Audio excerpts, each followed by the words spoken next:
বাড়িতে থেকে জাকির সাহেব যেটা বলছেন এটা করা যায় না।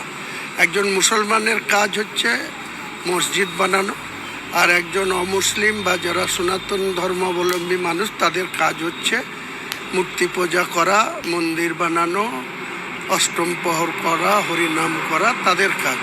সেটাকে আমি যেমন শ্রদ্ধা করি, তেমনি কোনো অমুসলিম যদি মূর্তি পূজা করে তাকে কবরে যাওয়ার পর সোজাসুজি জাহান্নামে যেতে হবে। উনি জাহান্নামের দরজাটা খুলেছেন, মরার পরে জাহান্নামে ঢুকবেন।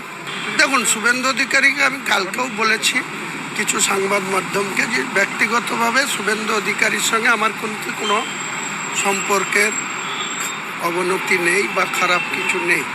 একজন আন্তঃপ্রান্ত রাজনীতিবিদ শুভেন্দু অধিকারী, তিনি বাংলার রাজনীতিতে অনেক উল্লেখযোগ্য ভূমিকা বিগত দিনেও ছিলেন, এখনও আছেন, ভবিষ্যতেও হয়তো থাকবেন। তা নিয়ে আমার কোনো আপত্তি নেই, কিন্তু ওনাকে সাবধানতা অবলম্বন করতে হবে। একসময় উনি বলেছিলেন যে উনি হিন্দুদের বিধায়ক, উনি কোনো মুসলিমদের, উনি নেতা, ভারতবর্ষের আদরণীয় প্রধানমন্ত্রীজি বলেছিলেন সবকা সাথ সবকা বিকাশ। উনি বলেছিলেন যে উনি শুধু হিন্দুদের, এটা তো অস্বীকার করলে হবে না। আজকে যদি তিনার বোধগম্য হয়ে থাকে যে রাষ্ট্রবাদী মুসলমানদের তিনি শত্রুতা করবেন না, তাহলে আমিও তিনার কোনো শত্রুতা করব না। কিন্তু যদি মুসলমানকে উনি অল আউট আক্রমণ করেছিলেন, আমি তৃণমূলের কোনো নেতা সেটা নিয়ে কোনো প্রতিক্রিয়া দেননি, কিন্তু আমি তার পাল্টা বলেছিলাম।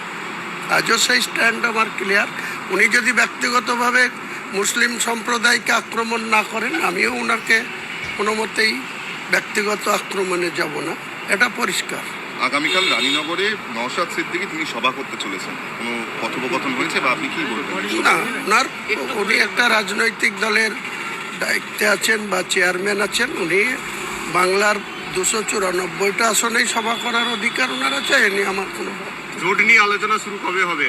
আমি তো রানীনগরে যাচ্ছেন, তো রানীনগরের প্রার্থী ডাক্তার হুমায়ুন কবিরকে তো জিজ্ঞেস এলান করে দিয়েছি, উনিও করতে পারেন, একটা কোনো অসুবিধা নেই। জোটের আলোচনা কবে থেকে শুরু হবে সেই লক্ষ্য নিয়ে কি কলকাতায় আসা আজকেই?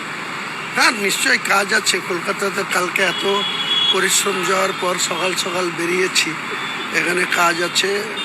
আমার কিছু রিপ্রেজেন্টেটিভ দিল্লিতে ইলেকশন কমিশনের কাছে যাচ্ছে আজকেই। আমারও যাওয়ার কথা ছিল, আমি বিশেষ কারণে যেতে পারছি না। আমার রিপ্রেজেন্টেটিভরা ইলেকশন কমিশনে যাবে, দেখা হবে যা যা কাজ আছে। সব কিছুই চলছে, কোনো সমস্যা হবে না। আমি একদম পরিকল্পনা করে, হিসেব নিকাশ করে এবং ইলেকশন কমিশনের নর্মসকে ফলো করেই আমি আগাচ্ছি। আগামী দিনে আমার রাস্তা সুগম হবে বা পরিষ্কারভাবেই রাজনৈতিক উদ্দেশ্যে আমি